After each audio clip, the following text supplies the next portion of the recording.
Good morning, everyone.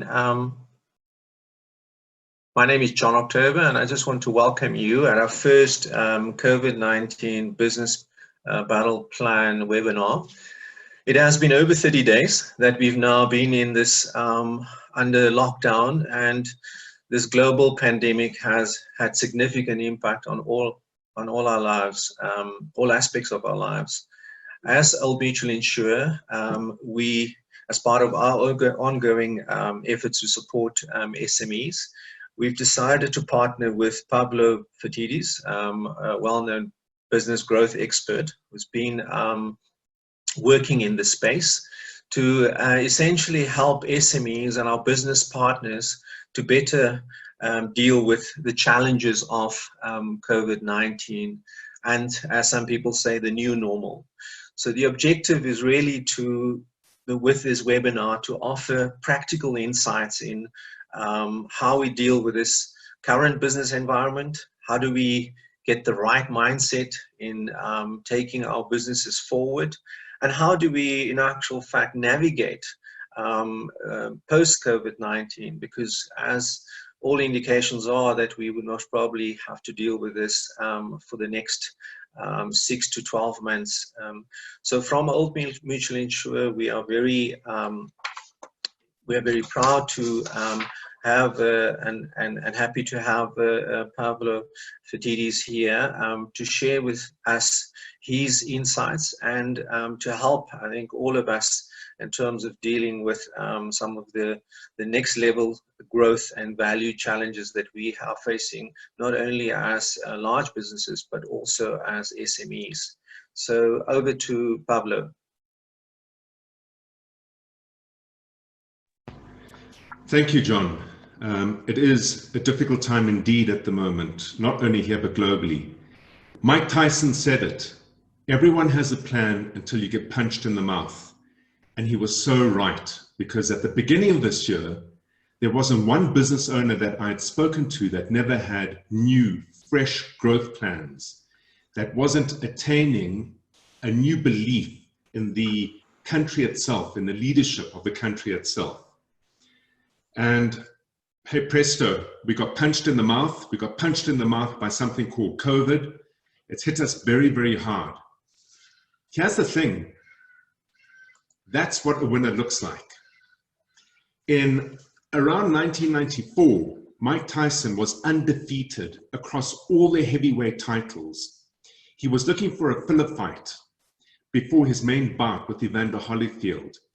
And this chap, Buster Douglas, put up his hand. He was a very mediocre fighter, almost a no-name brand.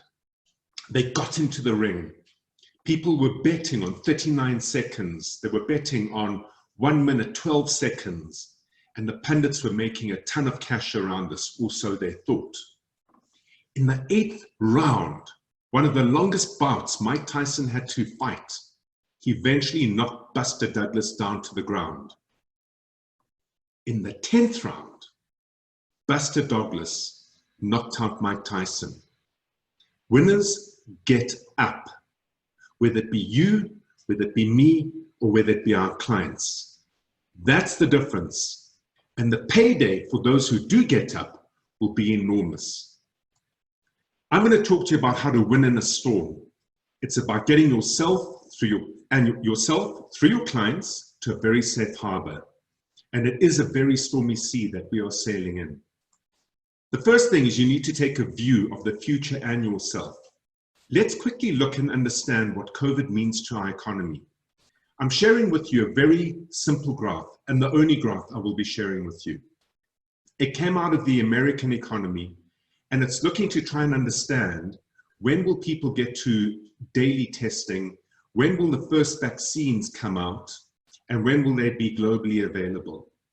If you look at this and understand it and interpret it, the long and the short of it is that we have between 18 to 24 months of a COVID environment. In South Africa, we've adopted a strategy really led by our health ministry, and thank heavens for it.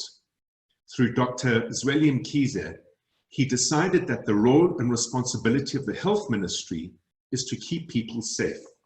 What else would we want? With that, They devised a strategy around shutdowns and easing into and back out of the economy over the period of time that it would take for a vaccine to be made available. All of this is governed by the capacity of our healthcare resources. As people get more infected, as our healthcare resources come under strain, we can expect further shutdowns to take place. They're going to enter into the new economy from this week, Friday, in fact, through various stages, stage 4, stage 3, stage 2, stage 1.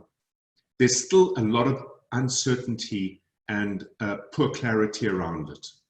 What I really appreciated by the Health Ministry was the fact that it made very clear, in fact, abundantly clear, that everybody is equal in the COVID environment.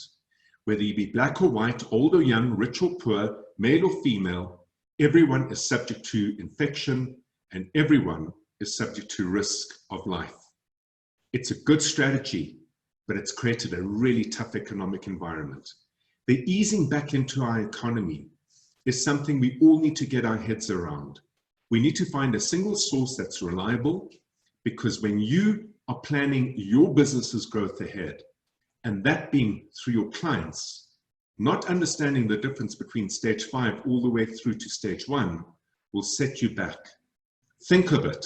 You speak to me about my business with the view to do business. If you don't understand my business, then I can't hear you and I can't see what you have to offer, because I don't feel like I'm the center of your concern. And in the environment we are in, being in the center of your concern matters to me as a client. The risk matrix considers economic value, economic stress, transmission risk. It's quite technical and very interesting because it tells you and teaches you about the South African economy. Explore it, look at it, but accept this. Over the next 24 months, we will go through various stages of shutdown from stage 5 all the way through to perhaps even stage 1, but we will go back and forth a couple of times, governed by our health capacity. So how do you get yourself under control? It all begins with you. And this woman, Elizabeth Kubler-Ross, an American-Swiss psychologist, committed her life to understand grieving and loss, specifically the loss of loved ones. And for us as business owners, for us who rely on commercial activity in order to earn our living, in order to feed ourselves, our family, in order to look after our staff, in order to fulfill our dreams, to create meaning out of our work life, the COVID shock is a sense of loss. What she said is, when you see someone that you care about and love, perhaps not going to make it through, perhaps because of a terminal illness or whatever the case might be, very often, because you can't face the fear of loss, you deny that it's real. You then rely on hope, you rely on prayer, you rely on everything that could possibly make this reality not a reality in your life. As it becomes evident that the person is going to pass on, you go through a period of frustration. I read a lot of the comments that you have put forward to me in preparation for the content in this webinar. The frustration is right through the entire collective of yourselves. Everybody is feeling it. It's not personal to you, and you're not alone in it. That frustration translates into anger and fear very often.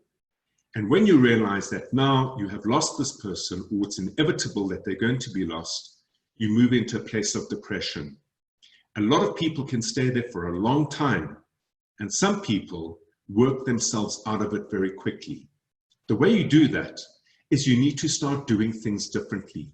You need to turn to action rather than thought, and action rather than contemplation around what you could do next. How do you create a life outside of that person you've lost? What can you do differently? And you start to try new things. As you try new things, you see what works, you see what doesn't work, you make a decision to commit to the things that work, and you integrate it back into your life, and you integrate it back into your commercial life. This Kubler-Ross curve, all of us are going through it. Most of us are in various stages of it. Understand it to understand your own emotional mindset. Understand it to understand how you engage with other people. Can you picture yourself trying to do a transaction with me when I'm in the frustration phase or depression phase? What would I want over there if I'm your client, compared to what would I want over here if I'm your client? So take this Kubler-Ross curve, understand yourself first so you can understand how you're thinking and behaving. The reason that's important is because your attitude, driven by where you are in this curve, will affect your behavior, and your behavior will affect the outcome of your effort. Understand it in terms of your family, because most of us are all working from home in the midst of our families.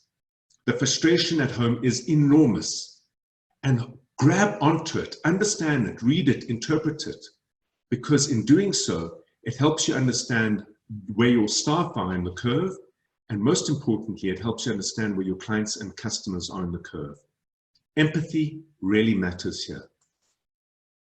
The way that I use it to control myself is I hold on to things that are certain, absolutely certain. There's an enormous amount of content out there with differing views. Some of it is nefarious and it's aimed to hurt us and create deep concern and to create panic. Some of it is very cavalier, simply brushing aside very real risks. When people went and bought toilet paper, did you ever think why they were doing it? And perhaps some of you were doing it. We saw it extensively in Australia, we saw it in the States, we saw it in the UK. They were doing it because when people are deeply uncertain, acting to mitigate the uncertainty gives you a sense of control and power. That's what they did. They didn't understand COVID like very few of us do. They didn't know what to do like very few of us do. So what did they do? In order to demonstrate that they were in control of their lives, they bought toilet paper. So let's go to truths. Absolute truth, undisputable, you were born. You will die one day, hopefully late in your life and in your sleep. You cannot change another person. For those of you who have tried and failed, trust me, it's because it's an absolute truth. For those of you who think you still can, good luck to you. Maybe the 4th, 5th, 300th attempt will take you to this absolute truth. Only another person can change themselves. They have to decide to. We have always lived in a world of great uncertainty. As South Africans, think about what we've been through in the last 5 years. Look at the mismanagement of the economy. Look at the disaster of Eskom and how it's impacted a lot of you at Old Mutual Insure, where you're specifically speaking to businesses that rely and require electricity to trade and operate. Look at the uncertainty that's been created socio-politically, all the investment downgrades. We are far more resilient than we realize and think.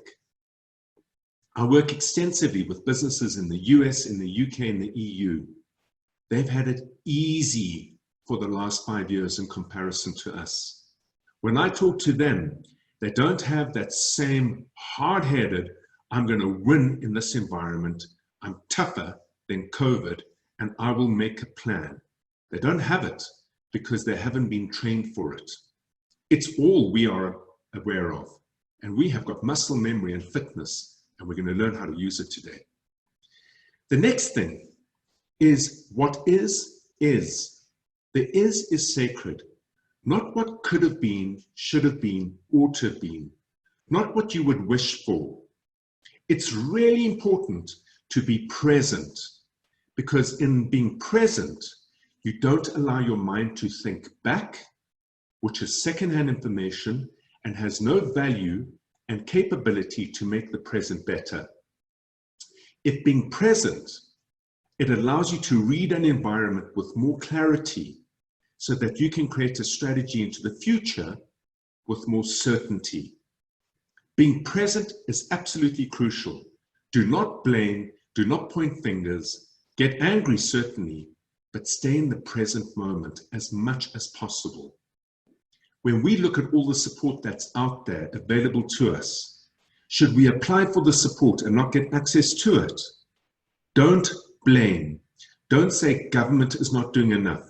The Solidarity Fund is not doing enough.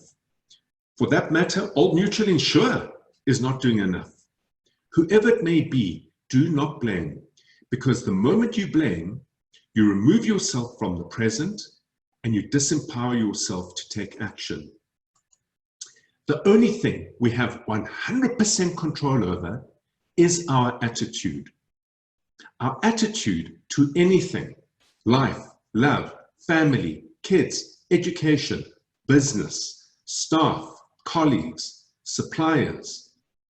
Our attitude determines the way we behave, and mostly we're unaware of it. The way we behave, the actions of everyday life and habits, is what builds the outcome of life, love, family, education, your business, your clients' engagement and experience with you. If you have not got a good outcome in whatever it may be, it's important to get to the present moment and then change your attitude. Turning around and saying, COVID has me beat, is no different to when you get smacked in the face, not getting off the mat. The only thing you control is your attitude. Nobody else can control it for you. So let's get straight into it. It's really important for both your own business, but equally importantly and more importantly, your client's business. More importantly, because you make your money from serving your clients. To the extent that you understand their business and their lived reality, makes you the right partner for them in a tough period. I want you to just take a look at this image over here. It's an onion. We all know what an onion looks like. If you slice it in half, it has a central core sweet layer. It has the next outside layer, which is burny. And then you've got the skin, the final layer. We know that the heart of the value lies in the core. The next area that gives the flavor and taste is the second layer, and the skin is really there to be discarded. Start to look at your business like that and adopt this as a view to understand business in general. So both for your business and your client's business, think about what is absolutely core and strategic, because that's what you need to hold on to and guard. In other words, what plant and equipment, what skills, which people, what relationships, which suppliers, which customers are absolutely core and strategic to my existence. Another way to answer that question is to say, without those customers, without these skills, without these staff members, without those suppliers, without these tools, will I be able to operate? Period. I might not be able to in lockdown, but the moment lockdown lifts, will I be able to operate with those elements that are in my inner layer, the core and strategic parts to what make me capable of doing business? When I look at my clients, I need to be asking the same question, because they too are in a similar position to you. And in fact, where they differ from you is that many of them are carrying significant fixed overheads in order to go about their daily trade. In those instances, they aren't clear on how they should be looking at their businesses. The fact that you have a view on it immediately makes you more a partner or a useful relationship than a salesperson or simply another transaction. So the first thing we're going to do is look at our own businesses and develop the technique to then look at our clients' businesses. The next layer, this layer here, is everything that is strategic to my being, but not core to me. And then you're going to partner. So for example, let's look at technology. Technology is absolutely strategic for you. If you have not created the interfaces or capabilities to talk to your clients and talk to your staff during a lockdown period, then you can't operate. But Does it mean you need to be an expert on hardware and software? Does it mean you need to be an expert on integrating the hardware and software and getting connectivity? No, it absolutely doesn't. It's not your core business. If you don't have that internally within your own business, you can source it from someone who is an expert, in other words, whose business is core and strategic, to be able to buy technology, integrate software, create connectivity, and make sure it operates for their clients and customers. You, for example. So technology now is strategic, but not core. In those instances, you partner. The final layer, the outermost layer, is everything non-core and non-strategic. So if you think about it in your particular business, it would be stationery. You don't need to own a stationery shop or to make pencils and to make paper and to make pens in order to operate. That is a pure commodity, and that you buy on price from a number of providers wherever they may be. If you've got those capabilities in your business, it's the layer that you shed first. And the reason you're going to be doing it as a business is because in an uncertain economy, you want to preserve cash flow. You would rather acquire services like that at best price and best service, as opposed to owning it internally as a fixed cost in your own business. So look at your business as one would look at the onion. Do an analysis for yourselves after this webinar. What's in my inner layer that's core and strategic to me? What's in my next layer, which is non-core and strategic? And what's in my outermost layer? Because this analysis is going to be useful for the battle plan I'll be sharing with you. Also, if you develop this analysis as a technique, it lets you develop an empathy for every client that you're going to be engaging with. Because if you can understand their business in this manner, or alternatively, if you can engage with them through a series of questions to understand their business in terms of this structure, it shows you where the most important elements of insurance and risk mitigation lie, compared to the next layer, compared to the final layer. Empathetic engagement. What is empathy? Empathy is putting yourselves in the shoes of another person. It's incredibly hard to do.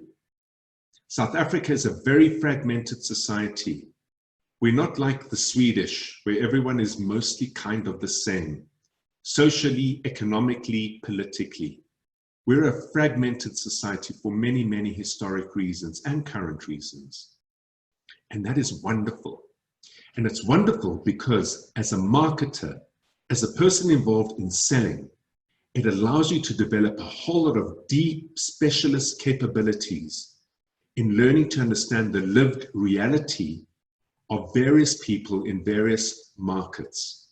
It gives you variety, it builds your skill, it gives you psychology, it gives you empathy.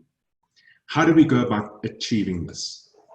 The first thing is, when you look at any of your clients, you need to be asking, are they a high, medium, or low risk in the corona economy? So those of you who have got hair salons, restaurants, casinos, physical casinos, hotels, airports, air travel, tourism, that is corona high risk.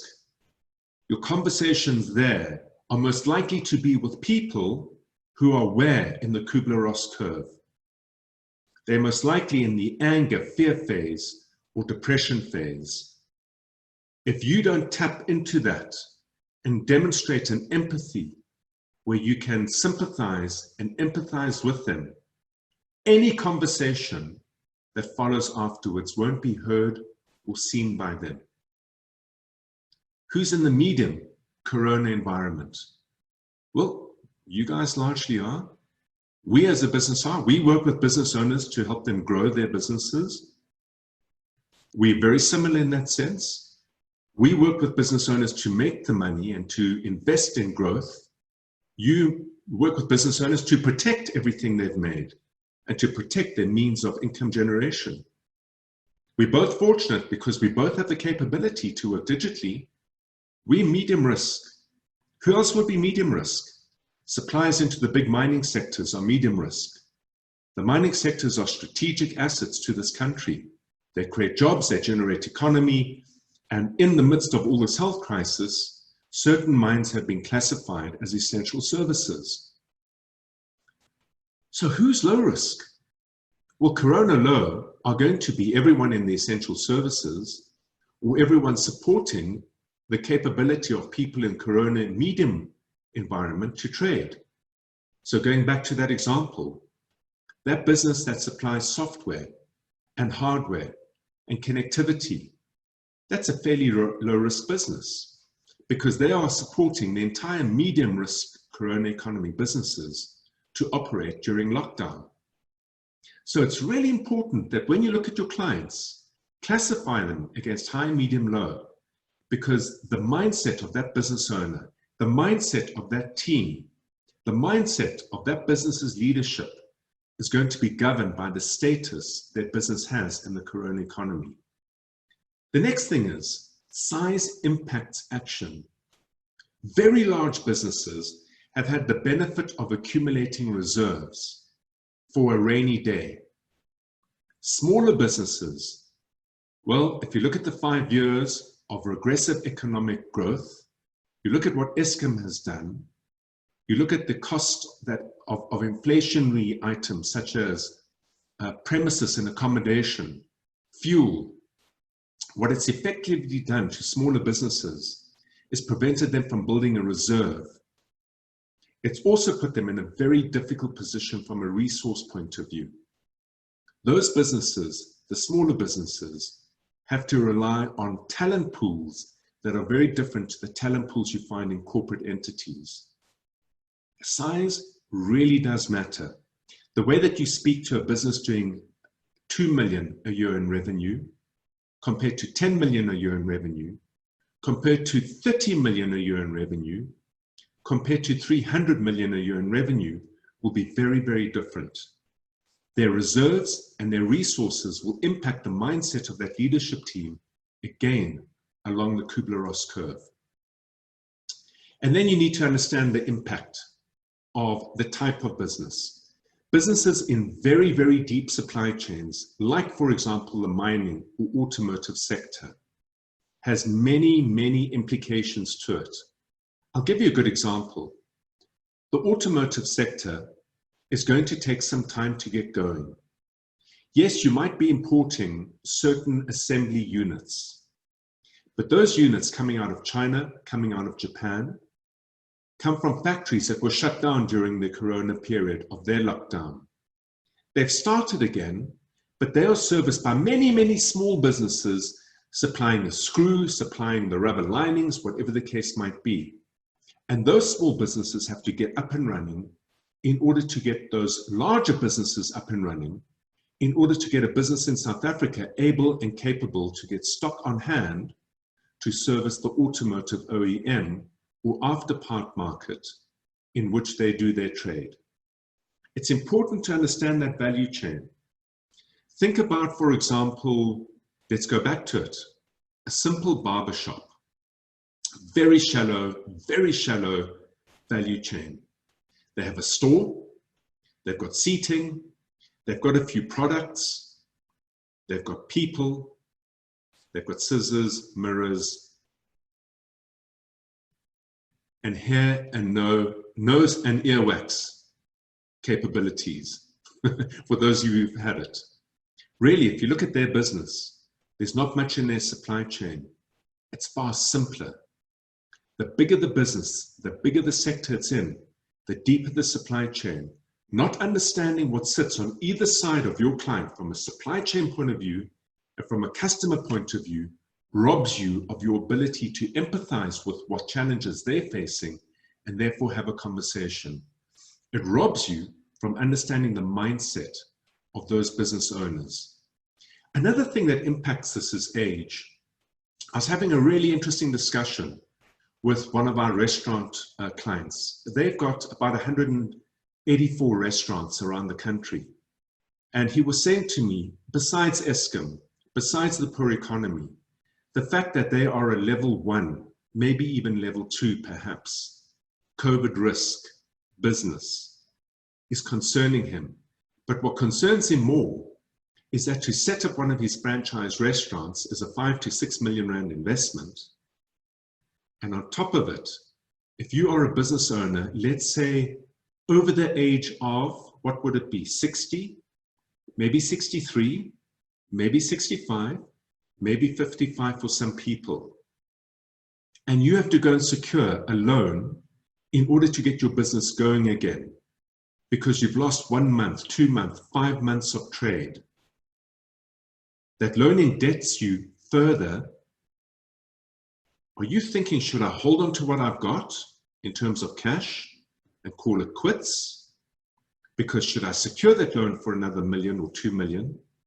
At the age of 65, I've only got another 2, 3, 4 years before I want out. Will I be able to pay back the loan and conserve my capital for my retirement? Think about that mindset compared to the restaurant owner who's 38, 39, and has got a lot of gas in the tank. The two of them will have very different views on how they are seeing themselves play out in the corona economy. Enable digital engagement. It's absolutely crucial, folks. If you are not digitally engaged and you are arguing, no, I'm not a technology guy. No, I really like the face-to-face engagement. Yeah, I do. I love face-to-face engagements. They're rich. It gives you insight. It gives you a sense of connectivity with people. It lets you read body language. It lets you read the way people are standing, sitting, talking, gesturing. It forms a warmth that creates a bridge. There is no choice. You have to learn to digitally engage, whether it be with clients or whether it be with your own team. The way to go about it is to look at 2 layers of doing this. In the first instance, communications. Are you relying on WhatsApp? Are you relying on SMS? Are you relying on screens? Are you relying on Zoom or Skype or Knox or the many other competing products out there, all busy slamming and bad-mouthing each other at the moment? What are you relying on to communicate with your clients? What suits them rather than what suits you? If you're in the creative environments, is it Instagram? If you're in the business professional services, is it LinkedIn? Not establishing digital connectivity with your clients means that you have no ability to hold on to the clients you have and secure those that you want in the future. Not having that ability to regularly communicate with your staff and your team puts you in the position as a business owner where you get grumpy and angry, thinking, well, here I am carrying salaries. I'm carrying the can of this entire business. What is my team doing to support me?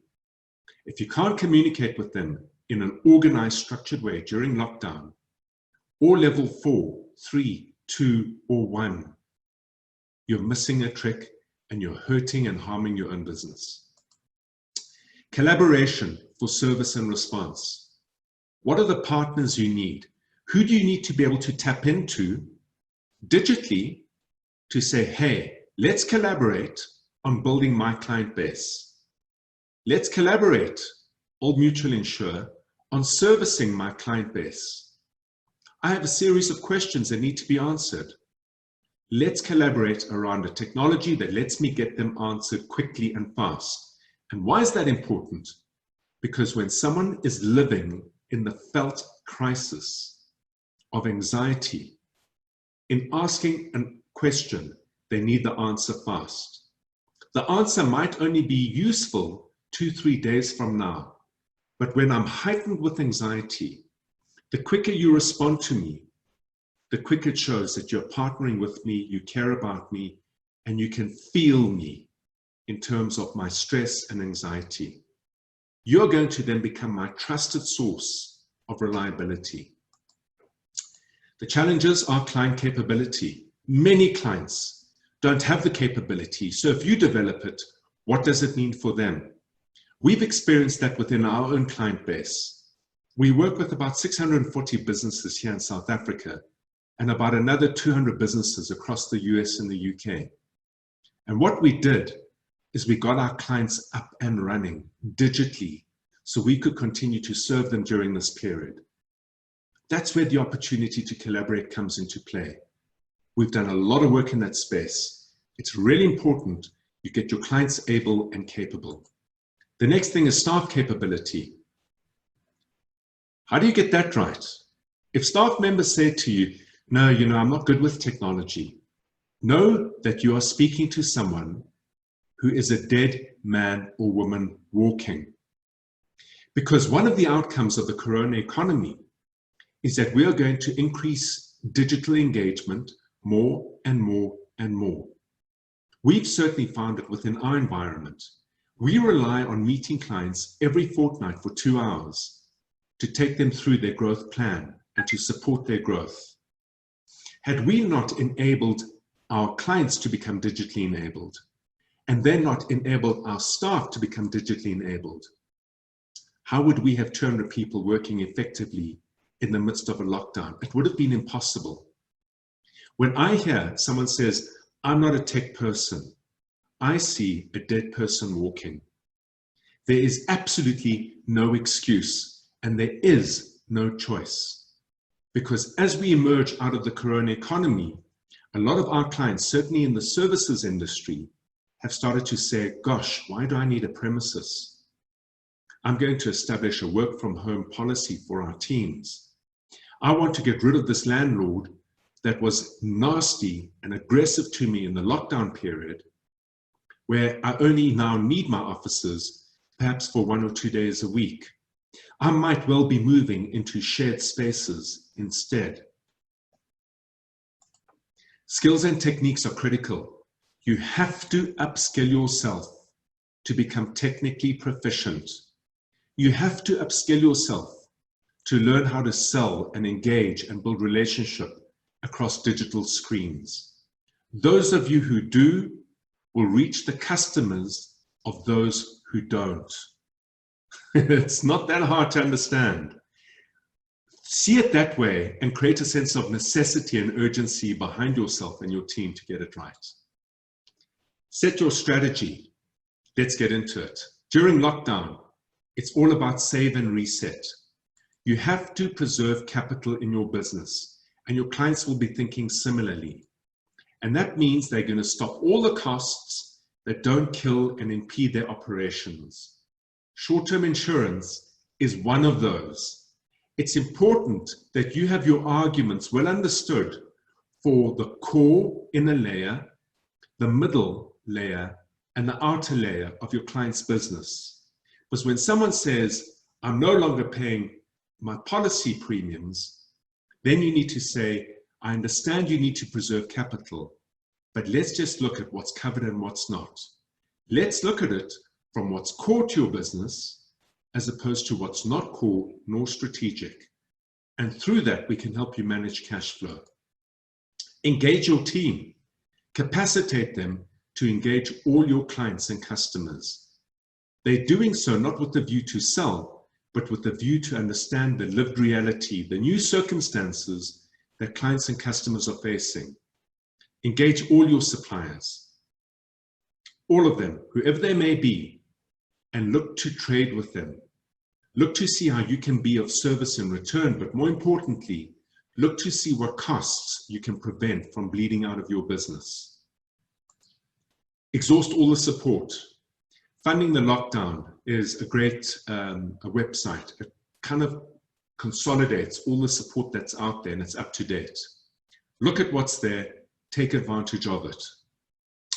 So that happens during lockdown. The moment the economy starts to open, post-lockdown, you're moving into an amber phase.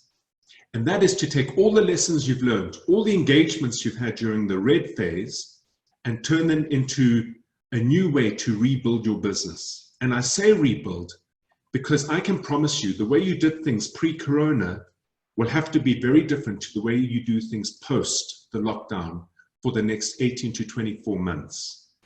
At the end of the 24-month period, we will return to normal, but it'll only be 70% of normal because people would have developed a whole lot of new habits which are far more efficient and cost effective in their own operations and engagements. So test new propositions with customers and suppliers. When you speak to your clients and customers and you've understood their businesses in terms of the inner layer, the outer layer, and the middle layer, you would have heard from them what matters and what doesn't.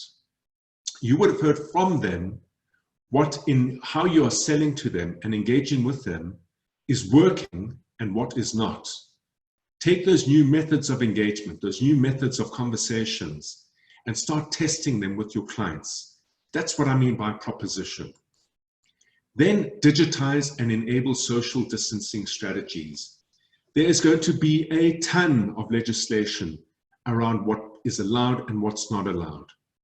If you don't demonstrate that in your everyday business, in the way that you engage with your clients, in the way that you engage with your staff, when you do engage with your clients and they don't see you behaving in that manner, they are going to think, well, you won't understand the challenges I face in my business around physical distancing. Invest and drive prospecting. And what I mean by this is take your staff who are engaging with clients and start to look for new clients, given your ability to create new messaging, new scripts, new propositions that you have seen working within your own client base. And then start building systems. Systems are activities in a sequence that can be measured and taught. So a good selling system, for example, is if you've understood what message works well with potential clients, design the message, craft the message, script the message, and then teach your team to deliver that message in the way that you have now seen works. And set targets. So I expect you as my team member to find 20 new prospects a day and to engage them using this methodology I've taught you. Because during the lockdown phase, had you been doing it, 20 new prospects a day is 100 a week. Fifth week is 500 new prospects that you should be able to go and explore and engage with during the amber phase. Again, exhaust all the support that's out there. It's constantly changing, so look at it. Once we get 6 months out of lockdown, even though we're going to have a lot of uncertainty still in the economy, that's when you would have learned what's working and what's not in this new unstable environment. And then you need to move to a position where you're leading your team rather than doing the work yourself. Set growth targets, get access to funding, because that funding is going to be important to support new client acquisition. There are many, many brokers out there who won't be doing anything that I've shared with you. Should you be doing some of it or all of it, you're going to be one of the last businesses standing, and you will be able to capitalize on the fact that many have lost clients because they themselves have lost the will to fight. You need to look for value. It's a great time to acquire some small brokerages, for example, in different areas and different locations who haven't updated their ability to engage with clients and customers using your new propositions. I just want to take a break for a minute, and I want to get very practical. So please bear with me because I'm going to break the flow of the webinar. But I want to show you how you bring these tools into action in a very real, practical way.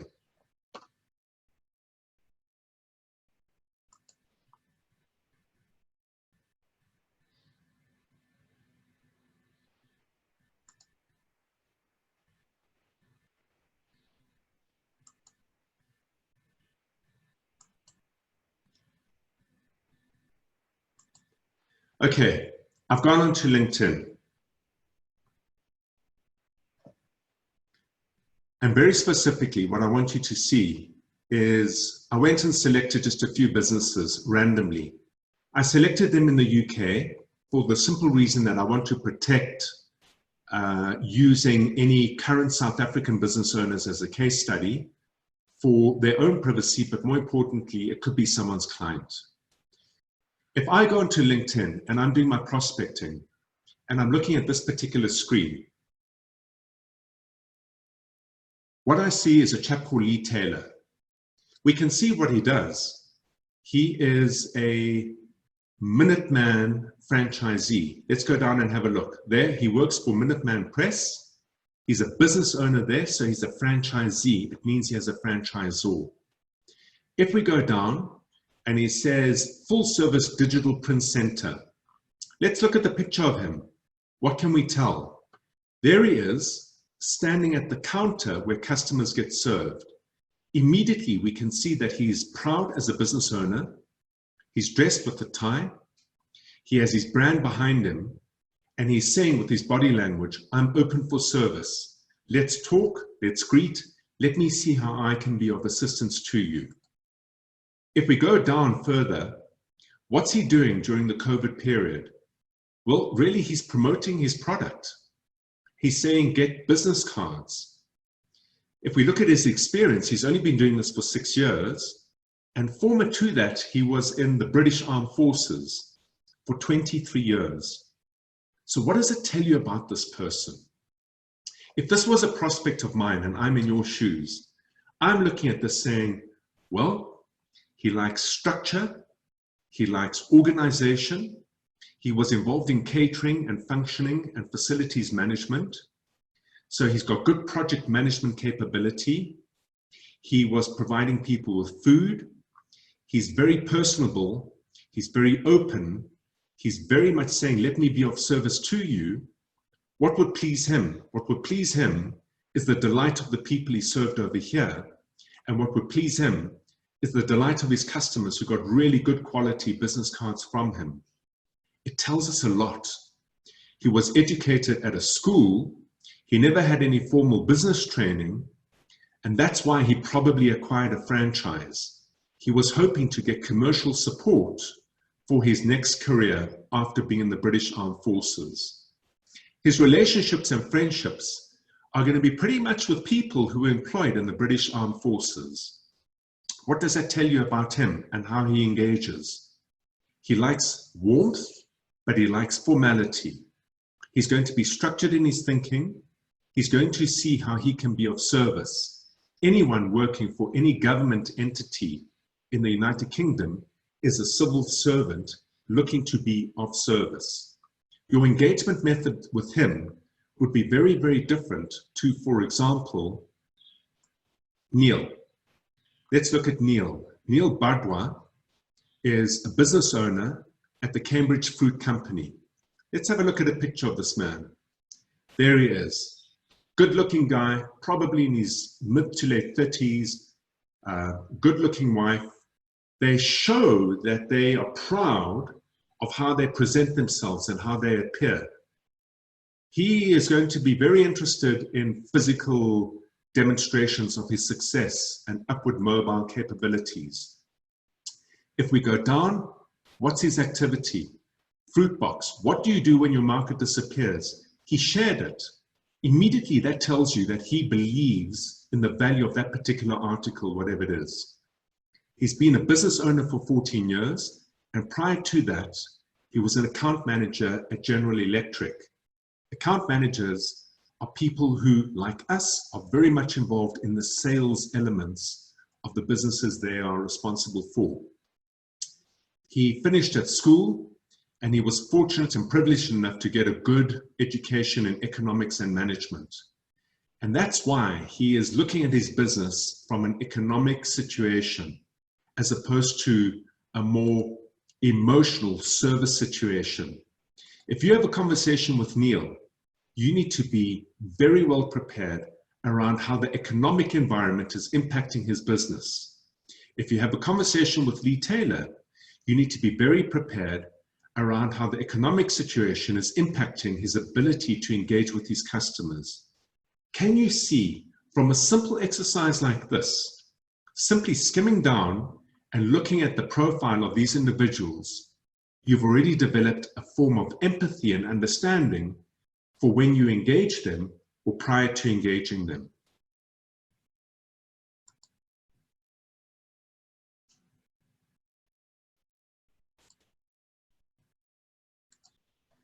So with that, I want to get back to the presentation and move towards closure. Be the best you can be in the moment. Folks, no one has experience in this environment. Everyone you're speaking to is nervous. The businesses that are flying, doing really, really well, are equally nervous. Why?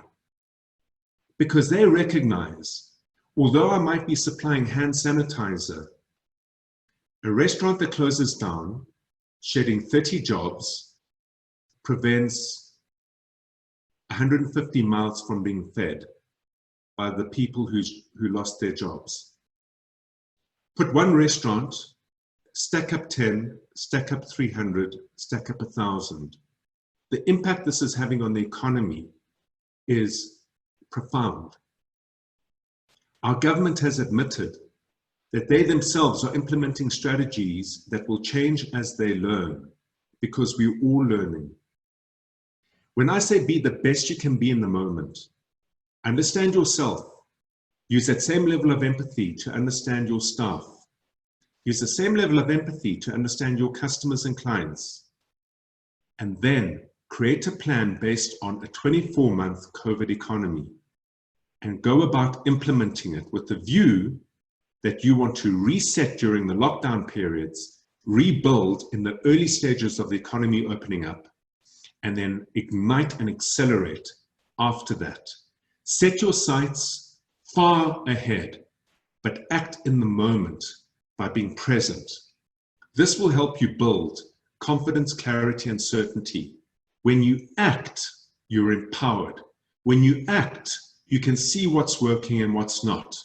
When you can see what's working and what's not, discard that which is not and double down on that which is. People power your business, especially your business.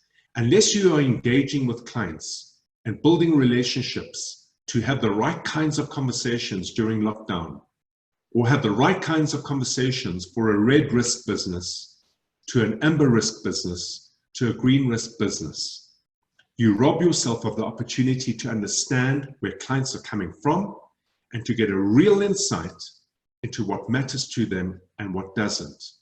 It's that insight that will help you change the way you engage with clients, and that change in recognizing the changed problems and environments that clients are living in will set you apart from people who have not undertaken that activity.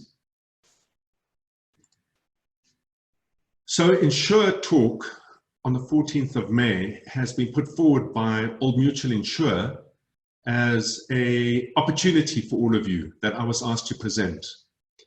There were a bunch of people who applied to be part of the webinar, and through that, these individuals over here have been given access to that following Insure Talk event on the 14th of May. So congratulations to all of you. The first, what is it? The early bird catches the worm. It's really important to be acting in the moment and to be acting consistently. I don't know what your life is like. Mine certainly has turned into a 16-hour day. We are right side by side our business owner clients. We are holding their hands, we are prodding them, and we are pulling them into the future that we believe is one of the greatest opportunities that this uncertainty has created. And that is within their businesses to do the resetting properly, to do the rebuilding structurally, and to raise funding in order to reignite. Because as a last person business standing, they will capitalize on a massive growth opportunity 6 months from now. I want to end by just sharing a few resources with you. They're all available at auric.com. A recording of this webinar and other webinars will be made available. This webinar will be kept in a private .com folder for you. But on the shared.com, there's a lot about mindset. There's a lot about business battle plans. There's a huge amount of information on negotiating with landlords, negotiating with SARS, understanding how to negotiate, negotiation techniques. There's a tremendous amount of information, in fact, 2 webinars on working with people, developing this empathy that I've been speaking to you about, and more importantly, within your own teams, understanding how to engage your staff and to get them productive and active and positive. There's a lot on digitization, how you digitize the business, the 4 different layers, the different approaches to staff, the different approaches to customers. And then there's a three-stage strategy for 18 months, a general strategy for any business owner out there. Get access to it. It's free. It's available. Help capacitate and deepen your understanding so you can engage more effectively with your clients. Specific questions you want answered will also be there. And then we have a COVID economy of the book Sweat Scale Sell. This is a book that specifically speaks to 11 business owners in South Africa who built very successful businesses and did so against the most terrifying odds. It's written in story to make it readable and entertaining, but it is extremely practical in terms of tactics and strategies and techniques that you can implement in your own business. And more importantly, should you gift it to clients, they can implement in their own businesses. We have a very interesting engagement going forward. From an Auric point of view, we work with businesses to make money. From an Old Mutual Insure point of view, you work with businesses to protect the businesses and the assets they've created in order to make that money. And with that, I wish you guys the best of luck. Remember, in my parting words, winners get up. Get up means you act. You get calm fast. You build your strategy. You implement it. Truth is only found in action. So trust in yourself and have the confidence that you can get through to the other side.